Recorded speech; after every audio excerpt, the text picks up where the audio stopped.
All right, welcome back, everybody. Episode number 25 of the Plumecast, my weekly gaming news podcast. If you guys are new here and you listen to this podcast, you enjoy it, consider subscribing. Also, go check out my YouTube channel as I do daily uploads pretty much for Xbox-centric news. So if you're into Xbox news, make sure to go check that out. And like I said, if you like what you see, consider subscribing. Every week on the podcast, I do drink a beer.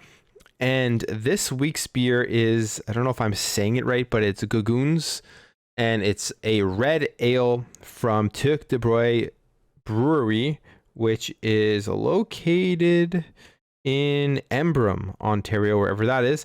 And they say here, this has a solid malt flavor base with raspberries, blueberries, and a slight hoppiness. So very interesting. I love red beers, love red ales. And I don't know, I like the kind of strength of them. Some of them are higher in alcohol, but they just have like a strong taste, and they usually have a good aftertaste. So excited to jump into and drink this beer. And as every week I ask, let me know what you guys are drinking in the comments below. In terms of games I've been playing this week, it's been a lot of fun. I've been playing some Halo Wars 2, finishing up that campaign. So far, it's been a great campaign, and I'm happy to play it before Halo Infinite drops. I'm surprised that I never actually got through the entire campaign. I did play it online when it first came up, but I never got through the campaign, so very cool to go through that.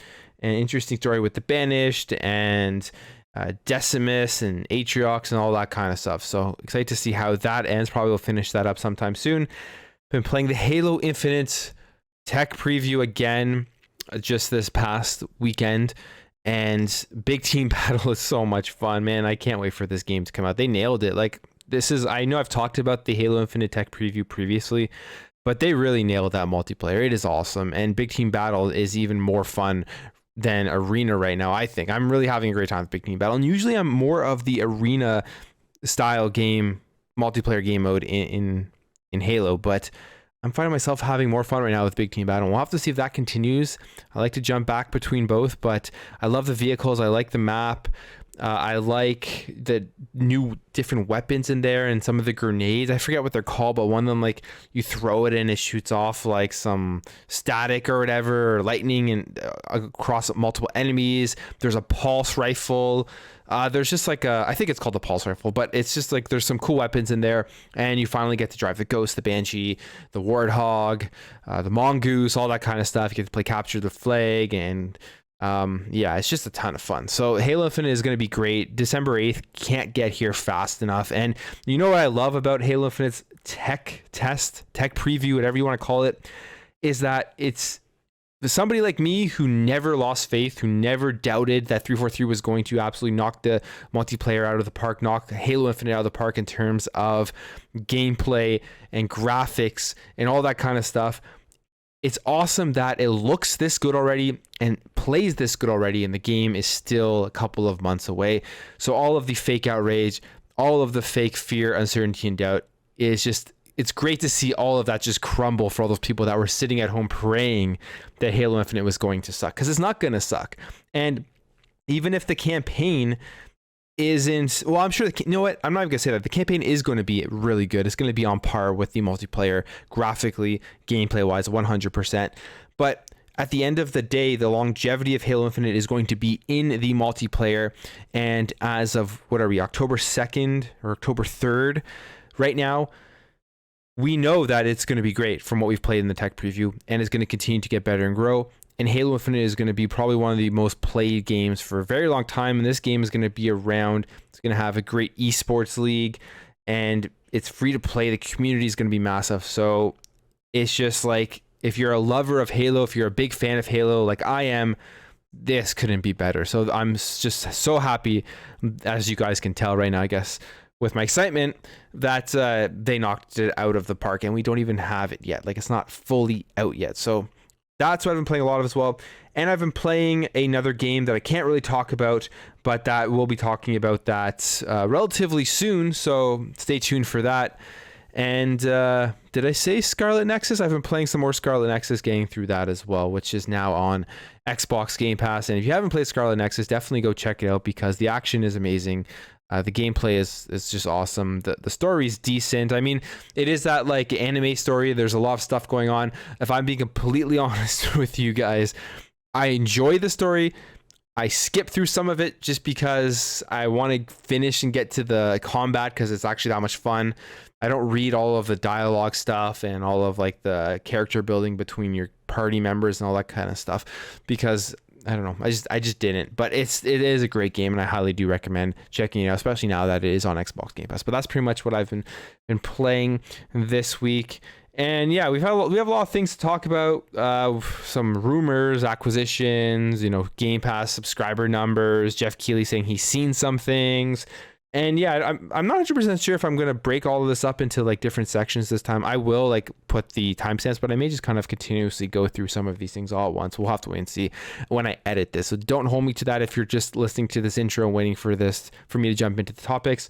But besides that, my merch is available. I'm wearing my Plume Network shirt right here if you guys can see it. That's all available on plumegear.com, and the link to that will be in the description below. I gotta mention it so people know that it's there. I don't want to annoy anyone by continuously mentioning my merch and stuff, but hey, I think the designs came out really good. Like, I think this shirt looks really, really good in person. And if anyone out there has ordered one and received it, let me know what you guys think about that. And just overall what you think about the merch if you've already received some of the orders that have gone through. But besides that, let's just jump right into this. Let's get into this Plumecast, and I'm excited. So let's go. All right. So the first thing I want to talk about on this week's episode is everybody's favorite thing, I think. Well, not actually. I'm kind of being sarcastic there, but that is acquisitions. So as we know, Xbox acquired Bethesda last year. Kind of one of the most game-changing acquisitions in the history of video games. And we've been hearing more rumors about potential Xbox acquisitions coming up, and we're still hearing a lot of those. But there has been an actual acquisition in this past week, and that is Blue Point Games for adding them to PlayStation Studios. Now, this isn't a surprising acquisition. This is something that PlayStation actually accidentally leaked themselves. I think it was this exact picture here that I have up on the screen, or at least something similar. Right after they announced that they had acquired Housemarque, they accidentally put out that they already acquired Blue Point, but we got the official announcement just now. And I mean, it's a good acquisition for PlayStation Studios based off of the previous work of Blue Point. They've done a lot of exclusive PlayStation remasters and remakes, like the God of War collection, Gravity Rush. They've done like Shadow of the Colossus, the Uncharted collection, Nathan Drake collection, whatever it's called. And then most recently, obviously, Demon Souls remake, which was a PlayStation 5 exclusive. So it's not a surprise. It's not a out of left field announcement. It's something that everybody expected to come. Everyone was just waiting for the official announcement, and it's finally here. And it's interesting because this is kind of an addition to the kind of recent string of acquisitions from PlayStation dating back to, I want to say, June. Yeah, so end of June, where they acquired Housemarque, as we know, with Returnal, Nixxes Software, which has worked on various games like Tomb Raider, Avengers, and some other stuff. Firesprite, which is a lot of like VR stuff. They've worked on Astro's Playroom. So, and it fits in right there with PSVR. They probably want them in there to make a bunch of PSVR 2 titles coming up. And then we got Blue Point just recently. So a string of acquisitions from a company in PlayStation that has always said they want to grow organically, which obviously you want to grow organically, but with the state of the video game industry right now, I've talked about this on previous episodes, my kind of thoughts on what's going on is that I think all of these major players in the gaming industry are kind of like fighting to set themselves up for the future, set themselves up for the change in the video game industry. And that change, in my opinion, is going to be subscription services and streaming. And Xbox is by far like miles ahead of everybody else right now with Game Pass and Xbox Cloud Gaming or xCloud. Do they still call it xCloud, or is it now Xbox Cloud Gaming? I don't know. I still kind of call it xCloud because it sounds way cooler. But they're miles ahead with that stuff, with the amount of games that are available on Game Pass and their infrastructure. I mean, they have a contract with PlayStation or with Sony for Azure, so they're going to be the leaders. But now you have PlayStation knowing that they need to make some strategic purchases so that if they want to expand their subscription services, which I've said this many times, you're going to see it. I'm almost positive they are starting to prepare to expand their subscription service, PlayStation Now. Whether it's this generation or not, I think they're starting now to prepare for the next gens, for PlayStation 6, for like a real Game Pass competitor, because right now they're sitting back and they're selling PS5 like crazy, and they don't need to, like, they can continue with that because people are running out and buying PlayStation 5s, even though there isn't an insane amount of content on it right now. But I think they know going forward, if they really want to make more money than they are making now, they're going to have to jump on that subscription bandwagon. And I think they missed the boat with the PS5, although at any time they could literally push out their first party games onto a subscription service, and I think people would sign up like crazy. But I think they're starting to prepare more for the next generation, the PS6, and they're probably going to have a real bigger competitor, but we'll have to wait and see. That's just kind of my speculation, kind of what I see, what is going on. So they're going out there purchasing all these small studios, they're bringing them into PlayStation Studios, and they're kind of trying to strategically set themselves up for the future. And you're going to see that, I think, around the entire industry. I mean, we're already seeing that around the entire industry with EA, with getting Codemasters and stuff like that. And it's just kind of interesting to follow, because I don't know if it was always like this, maybe because I'm paying attention to it more, or maybe because of social media, we just hear a lot about it more. But I don't know if it was always this insane with the amount of money that is floating around. I don't think it is, because I think the video game industry has grown more than it ever has. It's bigger than it ever has been, and it's one of the most popular industries out there. So that's why these things are happening. But so much for that, just trying to grow organically. You can't right now. And speaking about acquisitions, Xbox is still back in the rumors for potential acquisitions coming up, specifically with from Jeff Grubb, who talked about on Grubstack's recent podcast or his recent YouTube show, whatever it is, that right now they're looking at 3 studios potentially that they could purchase in the future, which would be Crystal Dynamics, Avalanche Studios, and IO Interactive. And the reason he's saying this and he thinks this is occurring is because we know those 3 studios are all working on exclusive Xbox games. So you got Crystal, which is now working on Perfect Dark, Avalanche working on Contraband, and then IO Interactive is rumored. So, but I'm pretty sure it seems like a very, very plausible rumor, and not coming from random sources, but rumored to be working on an exclusive Xbox title as well. And Jeff Grubb thinks that they're going down the route of partnering with them first so that they see how they work within Xbox. And if it goes well, then they'll go ahead and purchase them and add them to the Xbox family, just to make that transition easier, rather than kind of what they did with Bethesda, where they purchased all the studios, and after the purchase, after they've become exclusive to Xbox Games Studios, they have to kind of work them into the company. So that does make sense. It does make sense. I think that it would be a smart thing to do. And if these games turn out to do really well, and their parent companies, so for like Crystal Dynamics, Square Enix, were willing to sell off these developers, I think they would be good purchases for sure, especially if that relationship is tight and working well. So acquisitions are coming. I know people always want acquisitions all the time, and they want news about it all the time, but that's not the way. That's not how it's ever going to work, because first of all, these deals take a lot of time to make, and you need to strategically like choose when you want to announce such big news. Because if you have, with Xbox, it's been throughout this entire year, we've had a small period, and I would say just recently, like in the last, I don't know, couple of months, not even a couple of months, maybe like 1 month or so, where there hasn't been any crazy news. There hasn't been, sometimes I've had to come on the podcast and really dig for stuff to talk about, maybe like 1 or 2 episodes, but that's about it. That's how well Xbox has spaced out their announcements throughout this entire year with the launch of the Series X and S. And I think one of the biggest problems with Xbox in the Xbox One era was their marketing, because their marketing it wasn't great. And well, I mean, it wasn't great from the start because of how big of a debacle the Xbox One was with all the announcements and stuff.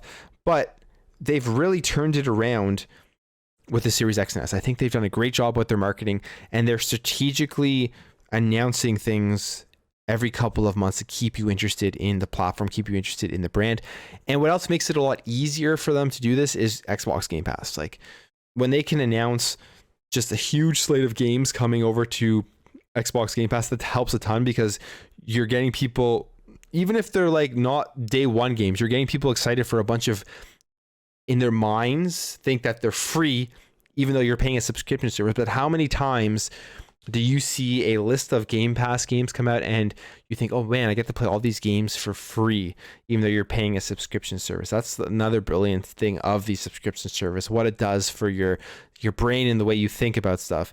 So how many times do you see a list of those games, you think you're playing all these games free, which, I mean, you're only paying a small fee, so it's not that big of a deal, and they're great games. Like even just recently, all of the JRPGs that we got with Astria Ascending, I believe it's called, Scarlet Nexus, that other one that they announced at the Tokyo Game Show, AI Somnium or something like that. And you got the Avengers. Like the last announcement for Game Pass was incredible. So in terms of news announcements with Xbox, it's been great. And if they make huge acquisitions, you're going to hear about it at a strategic point. But I don't know what's coming down the line from Xbox in terms of acquisitions. We even saw one of the most interesting things this week that happened was, let me see if I can get it up here, but it was when the interview with Yahoo's finances, they have like a podcast there, and they were talking to Phil Spencer and Strauss Zelnick at Take-Two. And Strauss Zelnick kind of let it slip that there were 30 million Xbox Game Pass subscribers now. I'm just trying to find a tweet here that I kind of commented on because I want to talk about it. So he commented that there were 30 million subscribers for Xbox Game Pass. And I made a video on that and thought, like, that's pretty nuts that they're already at 30 million when their last announcement was 18 million. But then after Strauss Zelnick came out and said that, Phil Spencer said, well, our last public announcement was 18 million. And then Zelnick kind of was like, well, I know you have more than that. So we don't know what the actual number is. He thinks there's 30 million. He referred to the amount of subscribers as we. So this has people speculating that they actually are going to be purchasing Take-Two at some point. Like that may be something that is in the works. And I think it is a bit of a reach. I personally don't think it's going to happen. If I'm being completely honest, it'd be cool to see happen, but I just think it's too big to take away GTA from so many platforms. I just think it's way too big of a game. I don't know why Take-Two would want to do that. But because of, I mean, like the amount of just money they make too, right? A lot of it, well, you know what? I take that back because it is still going to be on PC. So, I mean, you never know. I don't know. I just think it's a crazy announcement if it were to happen. But anyways, he kind of let slip that there were 30 million subscribers. And back on Jeff Grubb, because Jeff Grubb has been this week just really having a lot of information about Xbox. He says here that Zelnick picked a number out of the air. If it was 30 million for Game Pass, they would have said. And then he continues down here, just kind of making comments on it. He doesn't, there's a comment I want to get up here. So he says, regardless, more transparency from Xbox team would be awesome, just like many things from them lately, blah, blah, blah. And Jeff Grubb responds to that saying, it was below 23 million last quarter, but they didn't share because they were worried it would look like they were losing subs after that number started circulating, but before Jez corrected it. And he also has a response here where someone is asking him, is this based on something you know, or is this just your educated reading of Zelnick's statement in context? And he responds, I know he was just picking a number. I don't know the exact number for Game Pass right now. So that 30 million that he may have picked out of that he said on the actual podcast with Phil Spencer may not be accurate, and they may not be at 30 million, but I don't know. They could be, they may not be. They could be close. They could be at like 27 million. They could be at like 25 million. Who knows? But what I find interesting from this entire thing is that why would he pick a number out of thin air? Just like, he's a very high up executive. I'm sure he's a lot more savvy than to just put something out there for no reason. And then two, it almost seems like game journalists sometimes know more than the business's top executives who are in the business. Now, I don't actually think that. I made that comment there and people thought I was serious, but I don't actually think game journalists know more than the top executives in the business. Obviously, the top executives know a lot more about the numbers. But with that being said, I'm sure Phil Spencer and Strauss Zelnick talk about Game Pass all the time, talk about the numbers. They share that information back and forth privately, and it doesn't come out in the public. So unless Zelnick was just like, crazy, just taking a number out, like Jeff Grubb says, I just find that hard to believe. I just really do find that hard to believe. Maybe they were close to 30 million. Maybe they weren't exactly 30 million, but I find it hard to believe he would just say 30 million like that in the public.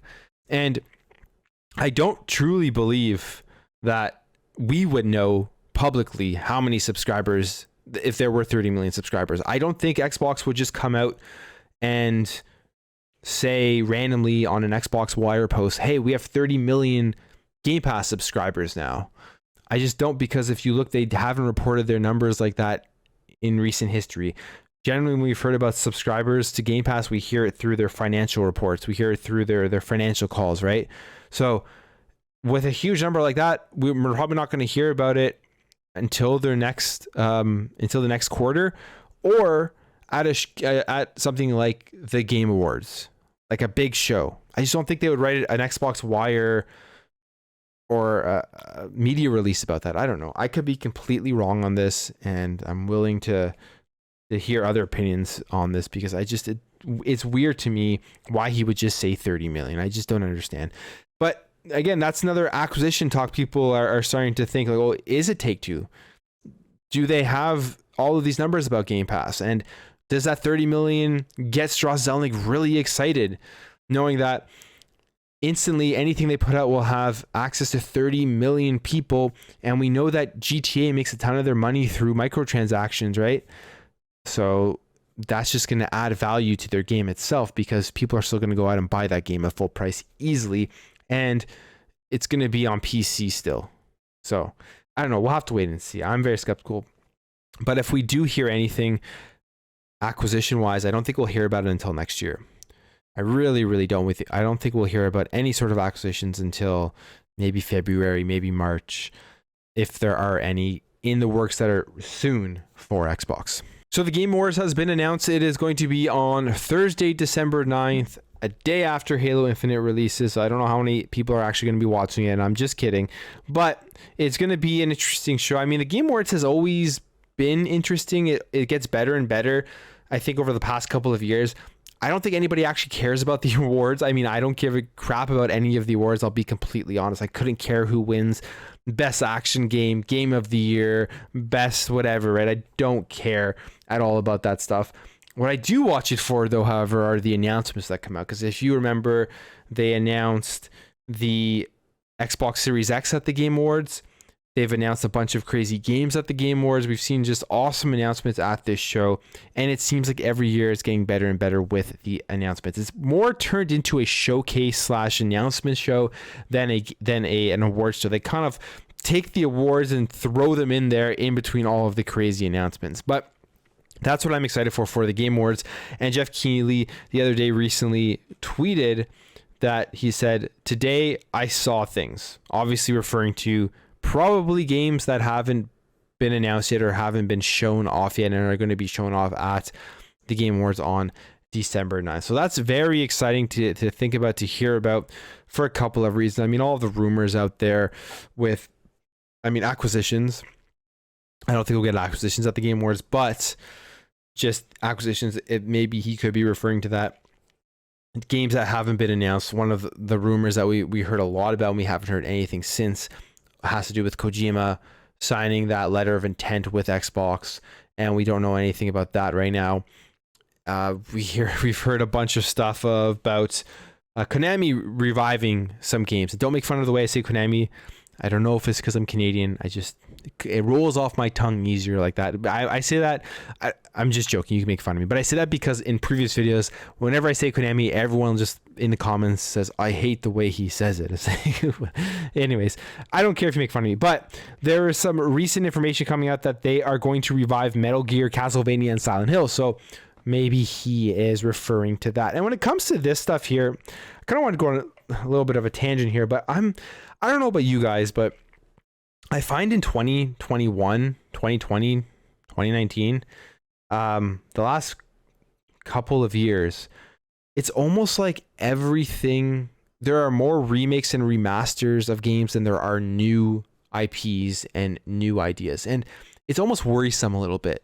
I feel like we're in an era of creativity where all of these companies have so much money on the line and I guess don't put in or are having trouble coming up with new creative ideas, that they're always going to the safe bet. Because the reason we get so many remasters and remakes right now is because these developers and companies know that they're going to make so much money off of it. It's the sure bet to make their money back when making a game. And I'm not saying that because I hate the remasters and remakes. I actually enjoy a lot of them, and it's really cool.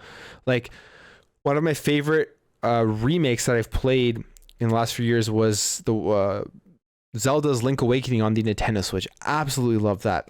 Final Fantasy VII remake was a really good game. I'm sure the Alan Wake game coming out is going to be great. Like, is it a remake or remaster? But anyways, I think it's probably going to be great. I think it comes out very soon. So I don't mind remakes and remasters, but you see something like this where Konami is like, yeah, we're going to now revive Metal Gear, Castlevania, and Silent Hill, when they've been sitting on these IPs for years. They haven't been making video games really. And now they know that we are like, we can literally just put anything out with Metal Gear, Castlevania, or Silent Hill names on it, because we've taken it away from people for so long that even if the games are bad, even if the remakes or remasters are bad, we're gonna make our money back. Everyone's gonna go out and buy it. And that's why like, it's a sure bet. And I don't know, it's like, it's weird. It's weird because I feel like we're in an era of art and creativity where everything now is remasters, remakes. And I don't know, maybe let me know how you guys feel about that. That's kind of the tangent I wanted to go on. And so now when I see new IPs, I get really excited now. And that's one of the reasons why I really love indie games, because that's where we're getting all the creativity. That's where we're getting all the creativity right now. Sure, Final Fantasy VII remake is a great game, but it's based off of something that was already made. So it's easier to do, I think. I've never made a game like that, but I think. And you're going to make tons of money off of it because of the name. So it's a safe bet. But anyways, that's my little rant. I want to go on about that. So, but maybe that's what he's seen. Maybe he's seen these remakes. Maybe that's what he's referring to. Maybe he's referring to Xbox Game Studios games. I know there's a lot of Xbox Game Studios games that people are waiting to see. Perfect Dark, Fable, Avowed, Hellblade 2, Everwild, Outer Worlds 2. There's so much, right? There's so much. Starfield. Like, there's so many things people want to see in terms of gameplay. And when we're talking about that, apparently there are some rumors that Hellblade 2 is actually going to be planned to be shown off at the Game Awards. And I believe it was also, Hellblade 2 was originally shown off at the Game Awards, I believe. And it was one of the most amazing kind of like first looks at a game in terms of graphically how much it blew people away. So I wouldn't be surprised if they were to jump back into the Game Awards again and show off more. But this apparently again was from Jeff Grubb, who was on the Defining Duke podcast. In the most recent episode, they were talking about how Xbox could be gearing up for some big announcements during the Game Awards, and Jeff agreed with that and said he had heard plans that Hellblade 2 is being shown, saying, I think you're probably right. I think Hellblade 2 was kind of the plan as well, but we'll see if that actually happens. They were thinking about doing the thing that they had after E3 with Paris.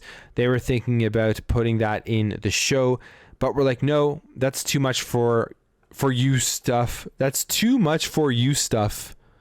Oh, okay, I don't know. That's too much for you stuff. So we'll just save that, and then we'll do something later in the year, probably the Game Awards. That's going to be the plan. we'll see. Those plans could change. And then they continue to talk about Obsidian's Avowed appearing at the show, saying that it's highly likely that it may be there as well. And those are two huge games. Like, if they show off Avowed at the Game Awards, I think that will be a huge boost. And then they show off Hellblade 2, another huge boost. I would love to see something, even if it's just a snippet, just like give us anything for Fable. I don't know. Everwild, like, what is going on with Everwild? That's a game that what is going on? We know there's been kind of some development stuff going on. Seems like it hasn't had the smoothest development so far, where the ideas and everything, I think, had to kind of like could go back to scratch. But Everwild, again, that's a new IP, that's a new creative idea that I want to see more of. That's a game that I would just love to see exactly what it's going to be about sometime soon, because I want to see some new creative stuff come out of Xbox Game Studios, not just like the Perfect Dark and the Fable, although I'm very excited for those games. Those are remakes of IPs that we already love, we already know. So I'm excited for new IPs coming out of there. And yeah, so I think the Game Awards will be pretty big with announcements from Xbox. Other thing we kind of have to keep in mind when it comes to this is that this is literally a day after Halo Infinite drops. So Halo Infinite comes out on December 8th. And subscriptions to Game Pass are going to just skyrocket. Like, it's going to be nuts for the single player, or at least if the subscriptions to Game Pass doesn't skyrocket off that, the amount of people playing Halo, whether that's through the free to play or playing the campaign through Game Pass, there's going to be so many people doing that. And then the next day, do they want to kind of drop a bunch of more information and crazy announcements, or would they want to spread it out more? I don't know. I think that they will show off some stuff, but then they may save some more stuff for the next year, because like the marketing and the build up and the hype for Halo on December 9th is still going to be massive, right? Like, that's all people are going to be playing, all people are going to be talking about. That, because they're so invested in Halo Infinite, they may miss this announcement on December 9th. So we'll have to wait and see. But I'm excited for the Game Awards. And I hope there are some very, very cool announcements from everywhere. From Xbox mainly, but I would love to see cool stuff from Nintendo, cool stuff from PlayStation as well. Anyways, guys, that's it for me. Thank you again for listening to the Plumecast. I know it's a little bit of a shorter episode. There were a bunch of stuff to talk about. It was just more condensed into like 2-3 topics. But I just want to make a quick announcement. I am not here next week, so there will not be a Plumecast next week and potentially the week after. So there may be a 2-week break, but just stay tuned for that. I may put out like another video instead to replace it, but I just don't know if I'll be able to record a Plumecast for the next couple of weeks. But yeah, let me know what you guys think about all the stuff I talked about in the comments below. Make sure to check out the merch. Thank you guys for checking out the channel. Thank you for all the support you've been giving me. I really, really do love making videos, and I love seeing all of your comments. I know over the last bit may have not be replying to everybody's comments, but I do almost read like all of the comments, and love seeing your opinions on stuff. Love hearing what you guys have to say, and just keep it going, because it's awesome. The community is growing. I can see it in the numbers. I'm growing, the channel's growing. You guys are all helping and contributing to this, and honestly couldn't do it without any of your help. So thank you guys all for watching. Thank you for your support. And I'll catch you next week, or this week coming up, in my daily videos, and then the next couple of weeks in the Plumecast.